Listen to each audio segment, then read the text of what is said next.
राज्य शासनाने नजूल जमिनीच्या हस्तांतराबाबत घेतलेला निर्णय लोकाभिमुख असून या धोरणाचा नागरिकांना लाभ मिळेल असे प्रतिपादन पालकमंत्री प्रवीण पोटे यांनी व्यक्त केले। अमरावतीच्या तहसील कार्यालयाच्या बचत भवनात आयोजित शिबिराच्या उद्घाटनाप्रसंगी ते बोलत होते। 1966 पूर्वी शासकीय जमिनी स्थायी मदतीकरता प्रदान केल्या आहेत, परंतु या जमिनीचे नूतनीकरण, हस्तांतरण व वापरात बदल करण्यासाठी नागरिकांना अनेक अडचणी येत होत्या। यावर तोडगा म्हणून महसूल विभागाने 23 डिसेंबर 2015 रोजी अमरावती विभागातील सुधारित धोरण जाहीर केले आहे। नवीन धोरणामुळे सर्वांना सरळ व सोप्या पद्धतीने जमिनीचे व्यवहार करता येणार आहे।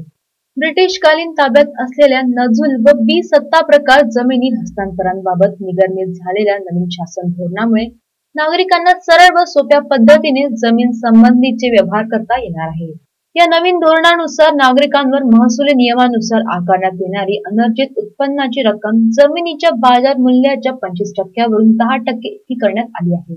सदर रक्कम अदा करून ताब्यात असलेल्या जमिनीत स्वतःच्या मालकीची होणार असल्याची माहिती उपविभागीय अधिकारी प्रवीण ठाकरे यांनी दिली। यावेळी नवीन धोरणानुसार शासकीय जमीन वापराबद्दल दंडाच्या आदेशातील रक्कम भरणारा प्रथम लाभार्थी बाबन जयकिसन गड्डानी यांना पालकमंत्र्यांच्या हस्ते ताबा प्रमाणपत्र हस्तांतरित करण्यात आले।